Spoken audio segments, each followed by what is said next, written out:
नमस्कार दोस्तों। और महाकाल के महापर्व शिवरात्रि की आपको हार्दिक हार्दिक शुभकामनाएं। और आज हम शुरू करने जा रहे हैं राजनीति का एक नया अध्याय। आप देख पा रहे हैं संयुक्त बैठक। एक बार हुआ क्या कि एक घटनाक्रम से रूबरू करा दें आपको।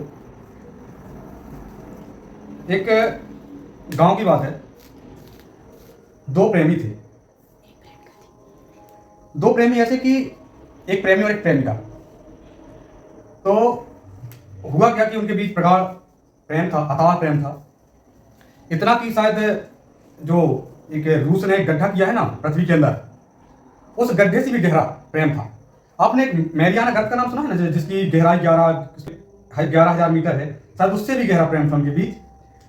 और लोग बाग उस गहराई को, जिसने वो गहराई देखी नहीं है, जो मैरियाना को नहीं जानते हैं, लोग बाग जैसे मैरियाना की गहराई को मानने से इनकार कर देते हैं। होगा कहाँ होगा इतना गड्ढा, इतना नीचे गड्ढा कहाँ होगा। ऐसे ही लोगों ने उनके प्रेम को स्वीकार करने से मना कर दिया। भैया उनके बीच प्रगाढ़ संबंध होने के बाद वो चाहते थे कि हम एक दूसरे से हमेशा के लिए जुड़ जाएं।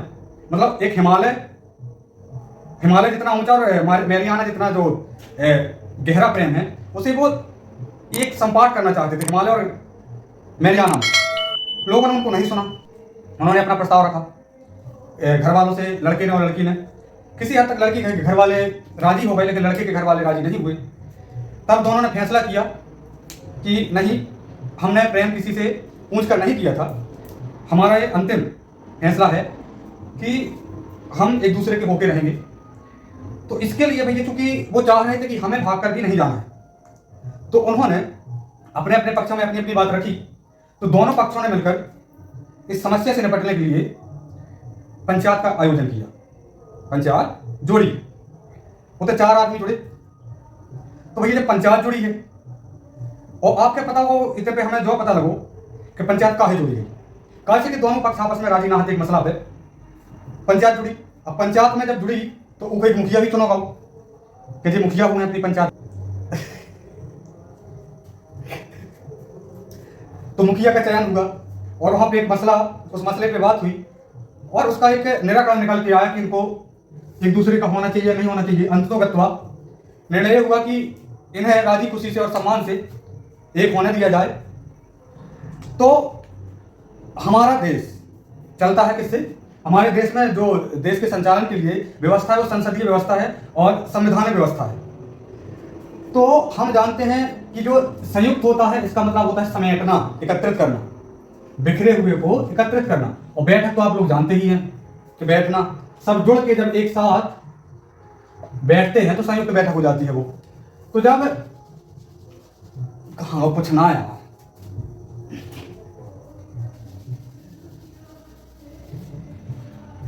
संयुक्त बैठक है, संयुक्त सभा, इस पे बात करते हैं। कहा संयुक्त सभा पे बात करते हैं बच्चों, भाइयों बहनों। तो आपको पता है कि भारत के अंदर जो कानून बनाने का और दायित्व है वो संसद के पास है। तो जब और संसद, आपको पता है कि संसद का निर्माण, एक संसद है जो संसद का निर्माण, इस पे 3 अंग होते हैं संसद के। 3 अंग वो कौन कौन से होते हैं? एक होता है लोकसभा, दूसरा होता है राज्यसभा, और इन दोनों के लिए सबसे जो सर्वोच्च हैं वो होते हैं राष्ट्रपति। इन 3 अवयवों से संसद का निर्माण होता है।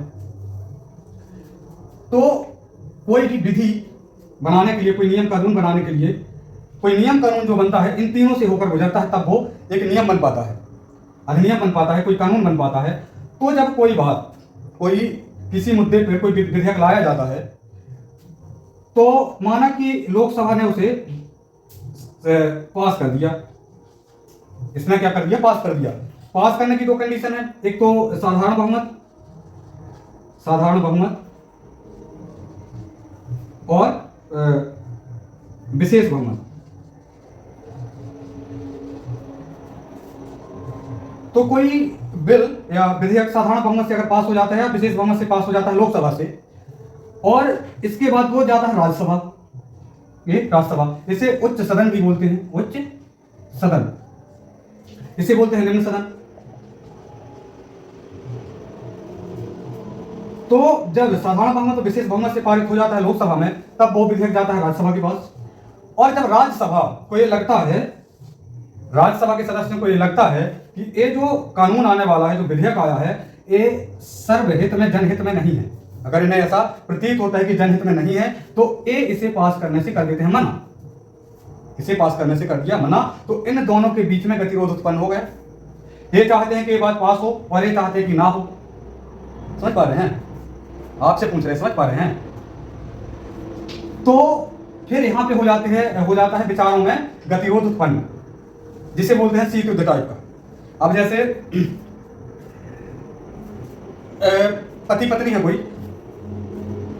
और आपके पता है कि जो आज सीजन चल रहा है, जो समय चल रहा है, जो चल रहा हूं मिलन वालों, तो पत्नी कह रही हमें तो मेला जाने, ठीक है, क्योंकि होते पे बाधा होती से पहले, और उनके पीछे यादें दे जुड़ी है कि मेले में मिला था अच्छे से जी, हिलोर के मिल पाती मेला में।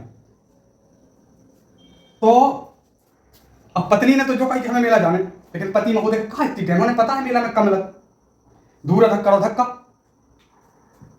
तो पति कह रहे कि नहीं जाने, पत्नी कह रही कि हमें जाने, पति कह रहे कि नहीं जाने, तब बेचारे में अंतर विरोध उत्पन्न होगा। अब जे कहा है कौन, पति महोदय, और जे कहा है पत्नी महोदय। अब ऐसे देखो पत्नी है, देखो जे पति यहाँ और जे है पत्नी, ठीक है, इतनी है जिनकी अपेक्षा। और जब इन्हें मेला जावे से कर दो मना, तो देखो इतना थुथना पड़ेगा भाई, देखो नाक लंबी, थुथना चौड़ो, तो गतिरोध उत्पन्न होगा। तो ऐसे ही ये अपना मुंह फुलाए और ये अपना मुंह फुलाए, बोल रहे ना भैया ये जनहित में नहीं है, हम इसे पास नहीं करेंगे, बस समाप्त। जब पति पत्नी के बीच में ऐसा होगा तो बीच में टपके सास होगा, तो बे कहे बेटा तुम्हारे काहे फूले कि दरवाजे से नहीं निकल पा रहे, हमारे दरवाजा टूटो। तो नहीं, उन्होंने कही चलो हटाओ, उन्हें बात निपटारा करो, मसला खत्म। फिर से भी अपने उतनी पोजीशन पे आ गई, फिर उतनी पतली हो गए जितने मोटे हो गए। तो अब गतिरोध 3 कारण से उत्पन्न हो। अगर कौन विधेयक कौन सदन में पास होगा, मतलब किसी भी सदन में पास हो गया, ये बात इस तरफ भी हो सकती है कि राज्यसभा पहले लाता है, इसने पास कर दिया, ये पास नहीं कर रहा है, या दोनों तरफ से हो सकती है, और कोई भी विधेयक पहले कहीं से भी लाया जा सकता है। तो 3 बातों पर इसका वो होगा कि इसने पास कर दिया, ये नहीं कर रहा है। दूसरी बात, किसी एक सदन ने कोई विधेयक पास कर दिया है और अगला सदन उस पर 6 माह तक कोई प्रतिक्रिया नहीं दे रहा है, तब गतिरोध उत्पन्न होगा। तो इस मसले से निपटने के लिए जो यहाँ पे सासू माँ और ससुर का रोल अदा करते हैं, वो है राष्ट्रपति महोदय। वो उन तक ये बात जाती है कि ये बिल पास हुआ था, वो तके हैं, उन्हें पता है कि हमें सिग्नेचर करना है। जैसे यहाँ पे लड़का और बहू जावे के लाने, मेला जावे के लाने तैयार हो भी जाते, अगर पति पत्नी मेला जावे के लाने तैयार हो भी जाते, तो लड़का की इतनी औकात नहीं है कि वो बगैर बाप से पूछे चलो जाते अपनी लुगाई के लेके। तो इधर का राष्ट्रपति के पता है कि ये आ है तो हमारे पास अपनो जो विधेयक है जो ला है हमारे पास, कैसे हमें एक सिग्निफाई करने, सिग्नेचर हस्ताक्षरित करके तब जो एक कानून बन पाए। नहीं हो पा रहा हो तो राष्ट्रपति जी के बुलाए उन्हें कि आओ भैया यारो, सब जने मिलकर ये मसला पे बात करी थे। तो जो राष्ट्रपति जी के पास अधिकार है संविधान के अनुच्छेद 108 के तहत संयुक्त बैठक को जो कर सकते हैं, आयोजन कर सकते हैं, कौन? राष्ट्रपति महोदय। तो 108 संविधान का अनुच्छेद 108 राष्ट्रपति जी को यह अधिकार प्रदान करता है कि वो संयुक्त बैठक का आयोजन कर सकें। अब भैया पंचायत जुड़ गई, अब वो लड़का जो प्रेमी प्रेमकन की बात थी, तो जो पंचायत जुड़ गई देखो, अब पंचायत को जोड़ना भैया, लेकिन कहाँ जुड़े, लड़कियां कहते जुड़े कि लड़का कहते जुड़े, समस्या ये बात की भी है। तो उन्होंने कहा ना लड़कियां कहते ना लड़का कहते, सरपंच कहते जोड़ लो या फिर कहोगे अपना जो ग्राम पंचायत भवन होता है जोड़ लो। तो इनकी बैठक का जो आयोजन होता है वो होता है कहाँ पे, हम बता देंगे आपके, संयुक्त बैठक का जो आयोजन होता है वो होता है में सेंट्रल हॉल, सेंट्रल हॉल में होता है इसका आयोजन। और इसका आयोजन जो सेंट्रल हॉल में होता है, एक बार और होता है कब, जब कोई आम चुनाव के बाद, आम चुनाव आप समझते होंगे, जब आप प्रधानमंत्री मोदी जी के लिए चुनाव करते हैं, सांसद महोदय को वोट देते हैं, बीजेपी को, कांग्रेस को जब वोट देते हैं, जब लोकसभा का चुनाव होता है तब वो आम चुनाव होते हैं। आम चुनाव के बाद जब बहुमत वाली पार्टी अपना पहले सत्र का आयोजन करती है तो वो कहां पे करती है, सेंट्रल हॉल में। यहीं से राष्ट्रपति जी का अभिभाषण भी होता है सेंट्रल हॉल में। तो सेंट्रल हॉल में सभा बैठ गई, सब पंच बैठे हैं भैया, सबके सब। अब पंचायत तो जुड़ी, लेकिन अब सबके बीच में जो बात आई कि अब कक्काजू भी चुने जाए पे, कोनो छान करने वालों की पंचायत के बातें करने वालों के जैसे भाव आ जाते ना कोके देखो तुम लोग अच्छा अच्छा करके तो एक कक्का जो होता है त्याही को नहीं बोलते नहीं ते तो माता सब जाना थी ऐसी वार्तालाप करने के लाने अपनी बात रखने के लाने कक्का जो भी चुने जाए थे पे तो उनको जो अनुच्छेद 118 के तहत कौन अनुच्छेद 118 के तहत आप ई बैठक की अध्यक्षता को करें। अनुच्छेद 118 संविधान का अनुच्छेद 118 ये इन्हें यह अधिकार देता है लोकसभा के स्पीकर अध्यक्ष को, लोकसभा के अध्यक्ष इस बैठक का क्या करेंगे कि अध्यक्षता करेंगे। अब सवाल उत्पन्न होता है अगर अध्यक्ष महोदय अपनी ससुराल चले गए वहां पे साली जी का ब्याह हो रहा तो फिर कहां देश तो दुनिया कहां फिर तो साली है ना भाई तुम्हें घरवाले के दबाव है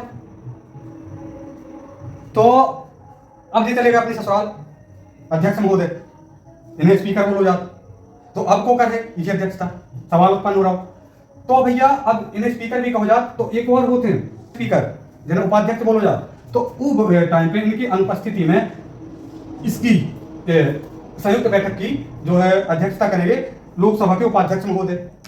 अब दूसरी बात जो उत्पन्न हो कहे कि अध्यक्ष महोदय की साली जी को बस ब्याह हो सकत अध्यक्ष महोदय की बस नहीं हो सकत उपाध्यक्ष महोदय की साली जी की भी उसी दिन शादी हो तो वो भी जाएंगे अपनी ससुराल। अब स्थिति ऐसी उत्पन्न हो गई कि अध्यक्ष महोदय और उपाध्यक्ष महोदय दोनों इस बैठक का हिस्सा नहीं है तब उस वक्त कौन करेगा इस संयुक्त बैठक का की अध्यक्षता तो उस वक्त करेंगे राज्यसभा के उपसभापति राज्यसभा के कौन उप सभापति महोदय करेंगे इस संयुक्त बैठक की अध्यक्षता।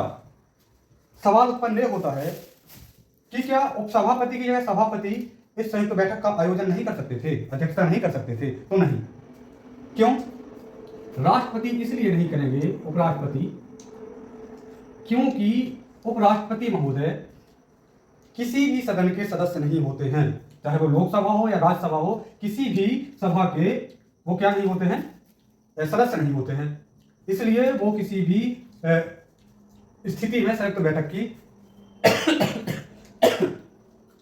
बैठक की अध्यक्षता नहीं कर पाएंगे। अब समस्या उत्पन्न होती है कि ना तो उपाध्यक्ष ना अध्यक्ष ना उपसभापति है और उपराष्ट्रपति इसकी अध्यक्षता कर नहीं सकते हैं तो अब कौन करे इस संयुक्त बैठक की अध्यक्षता। तो भैया फिर जो चार पंच जो जुड़े होते हैं चार आदमी जो जुड़े होते हैं जितने भी सब मिल के आपस में और तो ये निर्णय पे पहुंचते हैं कि इन्हीं में से पूछे चुन लो तो वो मुखिया बन जाए पंच परमेश्वर बन जाए तो इनमें से अपने आप 19 सदस्यों में से आपसी तालमेल की वजह से एक अध्यक्ष चुना होगा। अब भैया कक्का जो चुन लाएगा सुनिए होता ना कक्का जो चुन लाएगा। अब एक बात और पे गौर करने लायक है कि ऐसे भी कुछ मुद्दा हैं जिन पर संयुक्त बैठक को आयोजन नहीं करो जा सकता। जैसे कौन से मुद्दा पे नहीं करो जा सकता है अगर को की घरवारी और तो मेला नहीं जाओ चाह रही अगर को की घरवारी मेला नहीं जाओ चाह रही तो ऊपे जरूरी थोड़ी ना कि पिताजी के बताओ जाए वो मेला नहीं जा रही ऐसी स्थिति में ना करो जाए। तो ऐसी कुछ स्थितियां बनती हैं पे और कौन कौन सी स्थितियां बनती हैं जब संयुक्त बैठक का आयोजन नहीं किया जा सकता है। तो स्थिति नंबर 1 पे बात करते हैं जब लोकसभा द्वारा वित्त विधेयक पास किया जाता है। वित्त विधेयक एक वित्त विधेयक अर्थ से संबंधित है पैसा दाम से संबंधित है जैसे एक अभी बिल आया था अपना GST goods and service tax. तो इस पर सिर्फ लोकसभा के अनुमोदन की जरूरत होती है अर्थात लोकसभा मात्र से सहमति प्रदान कर दे तो राज्यसभा पर एक बिल जाएगा जरूर जाएगा। ऐसा नहीं कि उनके पास नहीं जाएगा ये बिल उनके पास जाएगा लेकिन इन पर वो अपना सुझाव दे सकते हैं इस पर वो अपना सुझाव दे सकते हैं राज्यसभा वाले लेकिन लोकसभा इनके सुझाव को मानने के लिए बाध्य नहीं है। लोकसभा इनके सुझावों को मानने के लिए बाध्य नहीं है। जैसे कि पिताजी पति महोदय ये बोल रहे हैं कि नहीं तुम्हें मेला चलना होगा चलो उतर पे बढ़िया बकायदे मौसी मिल जाए फूफा मिल जाए तो को की भी पत्नी बात के लाने बाध्यकारी नहीं है कि तुम कह रहे हो तुम मेला जाओ करिए। तो राज्यसभा वाले अगर ये बात खेले के जो मुद्दा उठा भी रहे और एक अपना संशोधित होगी की बात कर रहे हैं, सुधार करने की, तो चाहे तो लोकसभा में सुधार कर सकत, ना चाहे तो सुधार नहीं कर सकत। और लोकसभा के द्वारा पास हो जाने के बाद वित्त विधेयक 14 दिन के अंदर अगर इस राज्यसभा की कोई प्रक्रिया नहीं आती है तो स्वतः पास माना जाता है राज्यसभा से। स्थिति नंबर 2, कोई विधेयक, स्थिति नंबर 2 में देखते हैं हम, कोई विधेयक किसी संविधान संशोधन से संबंधित है। कोई विधेयक संविधान संशोधन के लिए पास किया जाता है किसी सदन से, और वो भी विशेष बहुमत। विशेष बहुमत मतलब 2/3, कुल सदस्यों का 2/3 बहुमत से वो पास होता है, और दूसरा सदन उस पर असहमति व्यक्त कर देता है तो उसे स्वतः खारिज माना जाएगा। उस पर न किसी संयुक्त बैठक का आयोजन होगा, ना उस पर किसी संयुक्त बैठक का आयोजन होगा, ना उस पर कोई प्रतिक्रिया होगी, वो स्वतः ही माना जाएगा विधेयक। तो ये तो हुई वो स्थितियां जब संयुक्त बैठक का आयोजन नहीं किया जाएगा। तो हमने देखा कि अपना अध्यक्ष चुन लिए, इसके बारे में जान लिए। अब जानने की जरूरत है कि हाँ, एक चीज और, जब ये संयुक्त बैठक बैठती है, इसका आयोजन किया जाता है, तो माना कि 200 सदस्य दोनों तरफ से शामिल हैं इस बैठक में, 200 सदस्य दोनों तरफ से शामिल हैं, 200 नहीं 201 कर लेते, 201 सदस्य इस बैठक में शामिल है। कितने? 201 सदस्य बैठक में, माना कि 201 सदस्य कुल शामिल हैं, जिसमें से उस विधेयक को पारित होने के लिए, उस विधेयक की सहमति में 100 लोगों ने पास किया अपने मत के द्वारा, और 100 लोगों ने इसमें असहमति दर्ज की। तब फिर वही स्थिति उत्पन्न हो जाती है कि अब क्या किया जाए। यहां पर भी बहुमत प्राप्त नहीं हो पा रहा है, तो हमें पता है कि एक व्यक्ति है अपना मुखिया जी, मुखिया जी को संयुक्त बैठक में मत करने का अधिकार नहीं होता है, लेकिन मुखिया जी अर्थात जो सभापति हैं यहाँ के, जो अध्यक्षता कर रहे हैं बैठक की, उन्हें मत करने का अधिकार नहीं होता है। लेकिन स्थिति जब ऐसी निर्मित हो जाती है कि दोनों पक्ष 50-50% होता है, तो उन्हें अपना निर्णायक मत देने का अधिकार है। अब वो चाहे तो जिस तरफ मत कर दें, वो विधेयक उसी तरफ चला जाएगा। यदि उन्होंने असहमति में अपना मत दे दिया तो वो निरस्त हो जाएगा, और अगर उन्होंने सहमति में दिया तो वो पास हो जाएगा। अब हम देखते हैं कि अभी तक कितनी बार संयुक्त बैठक का आयोजन हुआ है, ऐसी स्थिति हमारे देश में कितनी बार उत्पन्न हुई है। देखते हैं, पहले से साफ कर लेते हैं बोर्ड को।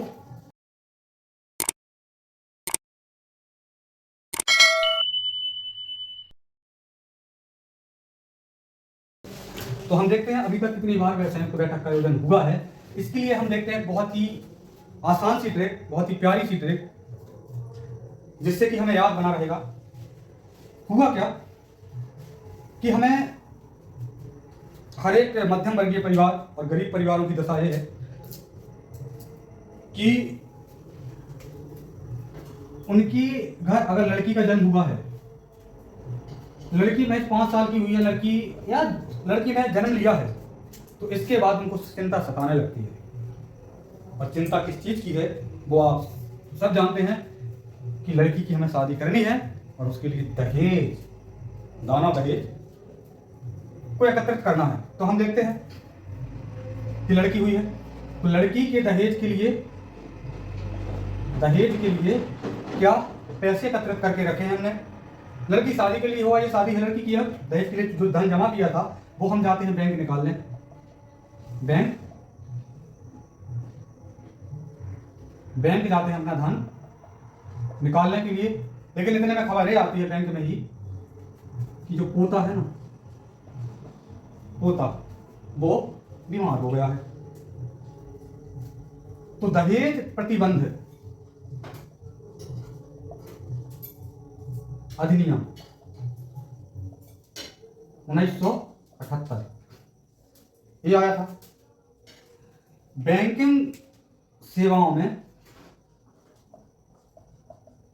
सुधार हेतु एक अधिनियम आया था, और 1961 में आया था, 1961, ये 1978 में आया था। और एक पोटा आतंकवादी निवारक अधिनियम। हाँ तो दोस्तों, हम देख रहे थे अभी तक कितनी संयुक्त बैठकों का आयोजन हो चुका है। तो हमने ट्रिक देखा, दहेज के लिए बैंक गए तो पोता बीमार हो गया। पोता का अर्थ है prevention of a terrorism ordinance, अर्थात आतंक निरोधक, आतंकवाद निरोधक अधिनियम। अब हम देखते हैं 1961 में दहेज प्रतिबंधित अधिनियम आया था। उस वक्त जो भारत के प्रधानमंत्री थे जवाहरलाल नेहरू, भारत के प्रथम प्रधानमंत्री, और राष्ट्रपति थे राजेंद्र प्रसाद, ये भी भारत के प्रथम राष्ट्रपति हैं। और देखते हैं 1978 में दूसरी बैठक का आयोजन हुआ और बहुत ही बैंकिंग सेवाओं के सुधार हेतु एक अधिनियम आया था, और उस पर मोरारजी देसाई उस वक्त हमारे प्रधानमंत्री थे और नीलम संजीव रेड्डी हमारे राष्ट्रपति थे। 2002 में आतंकवाद निरोधक जो पोता है, पोता जो बीमार हुआ था, उसके लिए जो अधिवेशन आयोजन हुआ था, उसमें उस वक्त हमारे जो प्रधानमंत्री थे अटल बिहारी वाजपेयी जी थे, और उस वक्त हमारे राष्ट्रपति महोदय थे एपीजे अब्दुल कलाम, जो भारत के मिसाइल मैन के नाम से जाने जाते हैं। तो ये था हमारा संयुक्त बैठक का छोटा सा सत्र। और जय हिंद, अपना ख्याल रखिएगा और अपने सपनों को चांदिया दे दीजिएगा।